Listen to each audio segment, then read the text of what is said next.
اس اصول کے تحت جو قدم میں نے اٹھائے ان میں سب سے پہلا کہ نکاح مسجد میں ہو، اور اس کے لیے جو دلائل دیے وہ لوگوں کے لیے اتنے کنونسنگ تھے کہ یہ کام تو اب بڑے پیمانے پر شروع ہو چکا ہے، لاہور میں، پنجاب میں، جہاں میرا زیادہ وقت گزرتا ہے۔ دلائل کیا تھے؟ خدا کے بندو، حدیث موجود ہے، اعلنوا ھذا النکاح وجعلوہ فی المساجد، ترمذی شریف کی روایت۔ نکاح کا اعلان عام کیا کرو اور مسجدوں میں منعقد کیا کرو۔ کیا ہو گیا علماء کو؟ کہاں چھپا رہے اس حدیث کو؟ یہ میں مانتا ہوں، علماء کا قول ہے، میں اس کو رد نہیں کر سکتا کہ یہاں فعل امر جو ہے یہ وجوب کے لیے نہیں ہے، فرض کرنے کے لیے نہیں ہے، استحباب کے لیے ہے۔ تو بھائی مستحب چیز جو حضور نے قرار دی ہے اس کو کیوں چھوڑ رہے ہو؟ دنیا کے ہر معاملے میں ہے جستجو کے خوب سے ہے خوب تر کہاں، اور اس معاملے میں آپ مستحب مان رہے ہیں، حضور کا قول موجود ہے، پھر قبول نہیں کر رہے۔ اس کا میں واقعہ آپ کو سنا دوں۔ میں نے یہ تحریک شروع کی تھی، چیریٹی بگنز ایٹ ہوم، جب میرے سب سے چھوٹے بھائی کی شادی کا موقع آیا 1973 میں۔ سرگودے ہمیں جانا تھا، 4 آدمی ہم گئے تھے، جن میں سے ایک ہماری والدہ تھی، اور وہاں مسجد میں نکاح، اور ہم نے وہاں کوئی دعوت تام کہہ دیا تھا کہ ہرگز نہیں ہوگی۔ ہم لاہور سے آ رہے ہیں، آپ کے گھر میں بیٹھ کے مہمان ہوئے، کھانا کھا لیں، کوئی وہاں دعوت عمومی نہیں ہوگی، نکاح مسجد میں ہوگا۔ اس کا اعلان ہوا تو بڑی تعداد میں لوگ آ گئے ایک مسجد میں، وہاں تقریر میں نے کی، لیکن پھر وہاں بھی ایک، جیسے ہمارے ہاں یہاں کراچی میں مولانا مفتی محمد شفیع رحمۃ اللہ علیہ تھے، وہاں بھی ایک مفتی محمد شفیع صاحب تھے، ان کا انتقال ہو گیا تھا، ان کے 2 بیٹے مفتیان شہر کہلاتے تھے، وہ بھی موجود تھے، میں نے نکاح ان سے پڑھوایا۔ لیکن ان میں سے جو بڑے بھائی تھے انہوں نے کہا ڈاکٹر صاحب اس کام کی ہمت صرف آپ میں تھی، ہم نہیں کر سکتے یہ ہمت۔ وجہ کیا ہے؟ مولوی کا سٹیٹس کیا ہے ہمارے یہاں؟ دیہات میں تو کمی کاری، جیسے ہاری ویسا مولوی، فصل پہ کوئی دانے دے دیں گے، اللہ اللہ خیر صلی اللہ، باقی روز کی روٹی کہیں مانگے جائے گھر گھر اور کھائے۔ شہروں کے اندر بھی مسجدوں میں علماء ہوتے ہیں باوقار باعزت، لیکن مساجد کی مجلس منتظمہ بھی تو ہوتی ہے نا۔ کیسے کہیں گے یہاں آؤ، میں نہیں آؤں گا تمہارے یہاں نکاح پڑھانے کے لیے؟ کیسے کہیں گے؟ حدیث رسول کے ہوتے ہوئے۔ بہرحال اس پر لوگوں کو شرم بھی آئی، احساس کیا انہوں نے کہ واقعتاً بات صحیح ہے۔ پھر میں نے غیرت کو چیلنج کیا۔ دیکھو عیسائیوں میں اب تک یہ رسم موجود ہے، انہوں نے اپنے چرچ اور پادری کی یہ عزت برقرار رکھی ہے کہ شہزادی کی شادی ہو یا شہزادے کی ہو چرچ میں ہوگی۔ کوئی پادری ان کا بغل میں کتاب دبا کر بیٹھا ہوا انتظار نہیں کرے گا کہ عصر کا وقت تھا نکاح کا، بیٹھے مولوی صاحب ابھی بارات نہیں آئی، بیٹھے بیٹھے سوکھ رہے ہیں۔ وہ پہلے 30 40 50 روپے مل جاتے تھے، اب 300 400 500 مل جائیں گے، اور کیا ہوگا؟ اور وہاں کیا ہوتا ہے؟ شہزادہ یا شہزادی چرچ میں آؤ، پادری کے سامنے کھڑے ہو کر ایجاب و قبول کرو۔ بہرحال چرچ کی یہ حیثیت آج تک ہے، ہمارے یہاں نہیں، ختم ہو چکی۔ مولوی کا نہ مقام اور نہ اس کی حیثیت۔ تیسری بات میں نے یہ عرض کی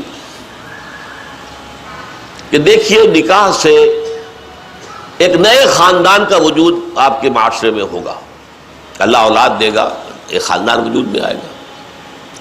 اس خاندان کے لیے دعا کی جاتی ہے، اے اللہ اس نکاح میں دین و دنیا کی سعادت اور برکات عطا فرما۔ وہ دعا کا ماحول ہوتا ہے، آپ نے اعلیٰ ترین سنہری قسم کے شامیانے تان دیے، اور فرش میں آپ نے قالین بچھا دیے، صوفے لگا دیے، لیکن وہاں کیا ہوتا ہے؟ سگریٹیں پی جا رہی ہے، دھواں ہے، کہہ لگ رہے ہیں، غیبتیں ہو رہی ہیں، پھر یہ کہ کوئی بھانڈ آ گئے تو فحش گوئی ہو رہی ہے، اور ایک کونے میں بیٹھا ہوا بیچارہ مولوی کچھ من من من من من من کر کے پڑھتا ہے جیسے کہ صرف دولہا کو سنا رہا ہے کچھ، اور پھر کہتے دعا مانگ لے. تو دعا کیا خاک مانگ لے؟ دعا کا ماحول ہوتا ہے، کوئی اللہ کی طرف توجہ ہو، کوئی رجوع ہو تو دعا مانگی جاتی ہے. لہذا اس دعا کا ماحول بھی جو مسجد میں ہے وہ اور کہیں نہیں. چوتھی چیز یہ بھی غیرت کو جگانے والی ہے، اگر حضور کی بیٹیوں کے نکاح مسجد میں ہوئے تو کون مسلمان ہے جو کہہ سکے میری بیٹی زیادہ باعزت ہے فاطمہ سے رضی اللہ تعالی عنہ؟ میری بیٹی کا نکاح مسجد میں کیسے ہو؟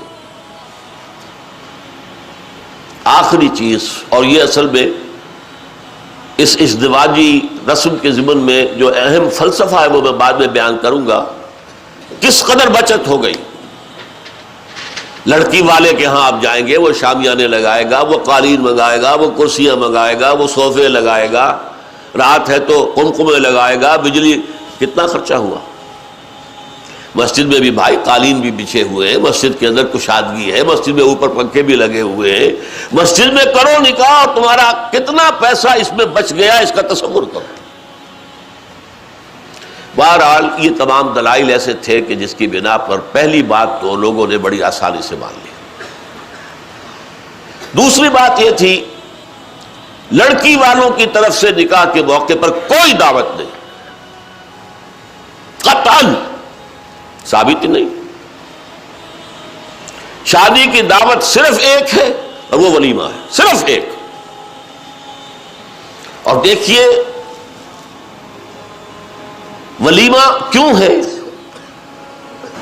لڑکا جو ولیمہ دیتا ہے اس لیے کہ اس کا گھر آباد ہوا ہے،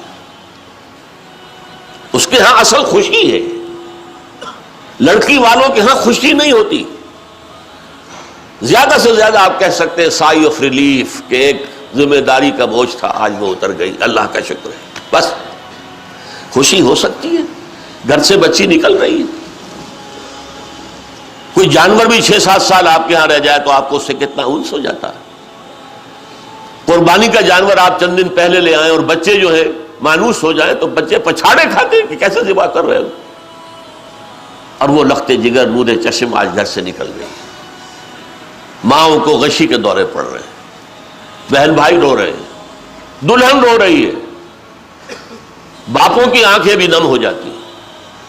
خوشی کا موقع نہیں ہے ان کے یہاں. اور پھر دیکھیے تماشا، نکاح کے موقع پر چھوارے کون لائے گا؟ لڑکے والے. اور مرغ پلاؤ کس سے کھائیں گے؟ لڑکی والوں سے. تو ذرا عقل کے ناخن لو، جو تمہیں مرغ پلاؤ اور متنجن کھلا سکتا ہے وہ چھوارے نہیں بانٹ سکتا تھا؟ یہ کیا ہے؟ یہ وہی ہے ہندوانہ پس منظر اور ہمارا اسلامی پس منظر، دونوں یہاں گڑبڑ ہو گئے. لہذا نکاح کے موقع پر چھوارے لاتا ہے لڑکے والا اور پھر دعوت کھاتے ہیں لڑکی والوں سے. انتہائی نامعقول بات. میں نے عرض کیا نا کہ خوشی ہے، دعوت ایک ہے ولیمہ.